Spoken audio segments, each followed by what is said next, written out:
Assalamualaikum warahmatullahi wabarakatuh. Om Swastiastu, salam budaya, salam kebajikan bagi kita semua.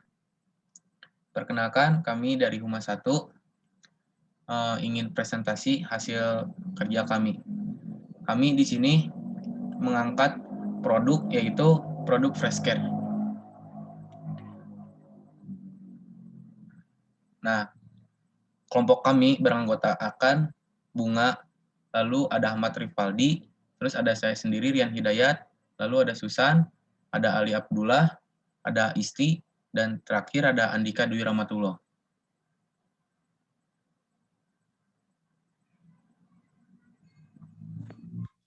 Saya akan membacakan pengenalan sejarah. PT Ultra Sakti berdiri sejak tahun 1977. Pada awalnya hanya merupakan perusahaan farmasi biasa yang memproduksi obat-obatan terstandar, di mana semuanya dijalankan secara konvensional dan nyaris tanpa aktivitas marketing. Di tahun 2010, ketika kepemilikan Ultra Sakti berpindah tangan ke manajemen baru dan semuanya berubah dengan cepat. Lalu pada tahun 2012, PT Ultra Sakti mengakuisisi Tresnojoyo, obat tradisional terkemuka dengan produk minyak kayu putih, minyak telon, dan madu. Akuisisi ini selain memperluas lini produksi serta mempertegas misi PT Ultra Sakti untuk menjadi produsen obat-obatan yang terkemuka di Indonesia. Manajemen baru PT Ultra Sakti sangat memahami bahwa industri farmasi merupakan bagian dari pasar global yang sangat dinamis sehingga respon yang cepat, inovasi yang kreatif sangat diperlukan untuk menghadapi tantangan tersebut. Pendekatan yang kritis dalam membaca kebutuhan konsumen diperlukan untuk menjawab kebutuhan pasar yang tepat. Hal inilah yang menjadi kepedulian dan komitmen perusahaan untuk selalu menghadirkan produk-produk yang inovatif, berdaya guna dengan standar kualitas yang tinggi. Dengan keberanian, kerja keras, dan komitmen, inovasi dan kreativitas total, satu persatu hadirlah produk PT Ultra Sakti yang tidak hanya diterima secara halayak, namun sungguh menjadi produk yang dicari dan dibutuhkan oleh masyarakat. Salah satunya adalah Fresh Care. PT Ultra Sakti memiliki visi menjadi perusahaan farmasi terbaik di Indonesia dan memiliki misi menyediakan produk kesehatan terbaik dan berkualitas tinggi untuk para konsumen. Lalu analisis produk. Segmentasi di sini demografis, tidak terbatas usia, berwawasan luas, dan karismatik. Jadi di sini tuh terletak pada si ambasadornya itu, yaitu Agnes Monica. Lalu psikografis, gaya hidup modern. Jadi fresh care itu sekarang udah modern ya, jadi gampang dibawa kemana-mana dan bentukannya itu kecil. Lalu geografis, masyarakat yang tinggal di wilayah perkotaan. Jadi fresh care ini untuk saat ini dijualnya itu di minimarket. Lalu targetingnya model, artis, kalangan akademis, mahasiswa, anak muda, anak-anak, orang tua, orang yang memiliki prestasi di bidangnya, pengusaha, ataupun karyawan kantor.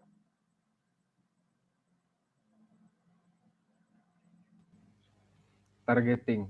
Targeting adalah proses memilih target pasar. Dari kategori-kategori target pasar yang sudah ada, tahap ini relatif lebih mudah.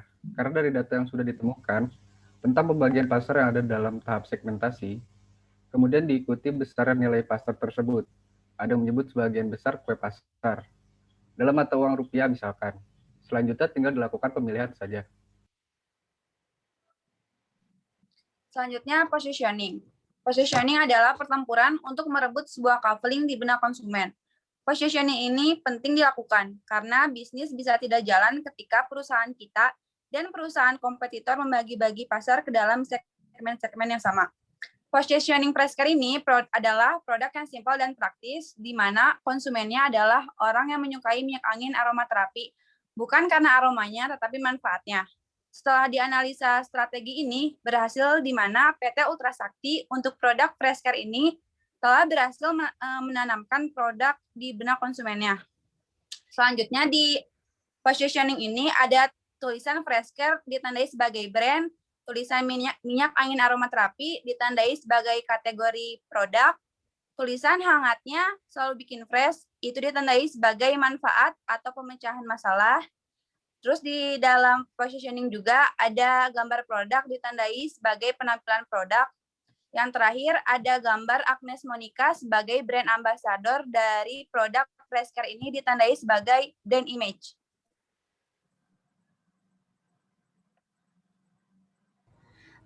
Analisis persuasif komunikasi strategi.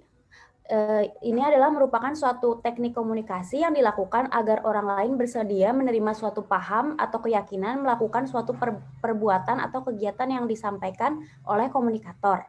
Nah, komunikasi persuasif juga memiliki tujuan, diantaranya perubahan sikap, perubahan pendapat, perubahan perilaku, dan perubahan sosial. Yang pertama adalah komunikasi strategi. Komunikasi strategi termasuk dalam iklan media elektronik, TV, dan iklan Instagram. Nah, brand Freshcare ini melakukan periklanan mereka melalui iklan di TV dan iklan di Instagram. Biasanya iklan brand Freshcare ini muncul di Instagram, Indosiar, dan SCTV. Nah, kedua adalah media strategi. Dalam media strategi, brand ambassador sangatlah penting ditampilkan untuk menyampaikan pesan. Brand ambassador sering juga disebut sebagai sumber langsung, yaitu seseorang pembicara yang mengantarkan sebuah pesan atau meragakan sebuah produk atau jasa. Nah, biasanya perusahaan-perusahaan memiliki bintang iklan untuk brandnya. Nah, Freshcare memiliki Agnes Monica sebagai brand ambasadornya. Dan ketiga adalah media strategi. Media strategi itu adalah print media for law enforcement yang ditempel di kereta. Freshcare melakukan penempelan selebaran dan iklan-iklan di kereta sehingga masyarakat mudah mendapatkan iklan dari brand tersebut.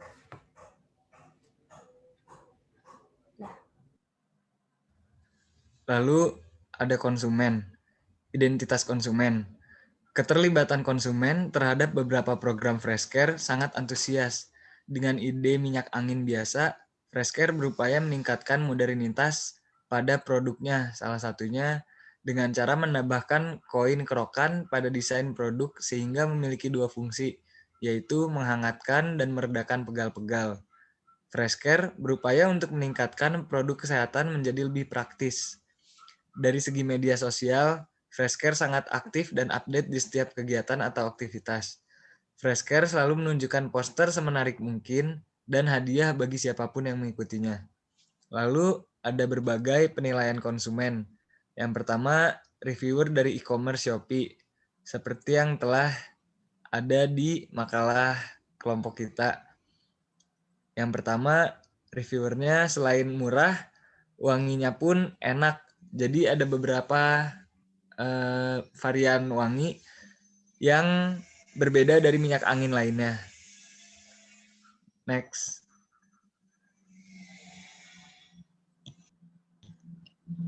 Saran dan ide dari kelompok kami yang pertama yaitu hasil pengujian menunjukkan bahwa variabel iklan memiliki pengaruh terhadap loyalitas konsumen. Variabel iklan menunjukkan pengaruh yang nyata terhadap loyalitas konsumen.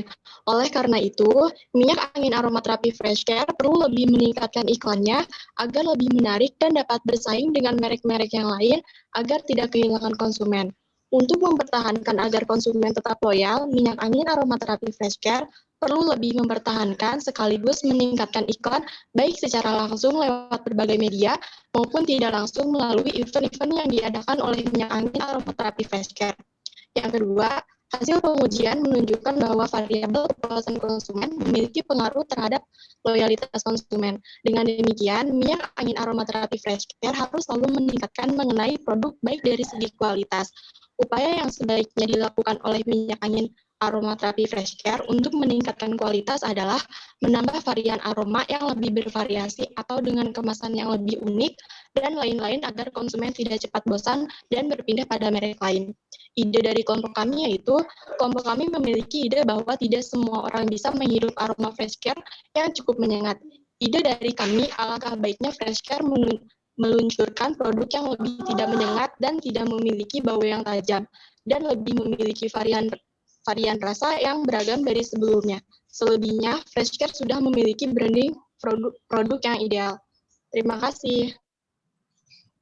Ya, baik. Sekian presentasi dari kelompok kami. Mohon maaf bila ada kata-kata yang salah. Kami ucapkan terima kasih. Wassalamualaikum warahmatullahi wabarakatuh.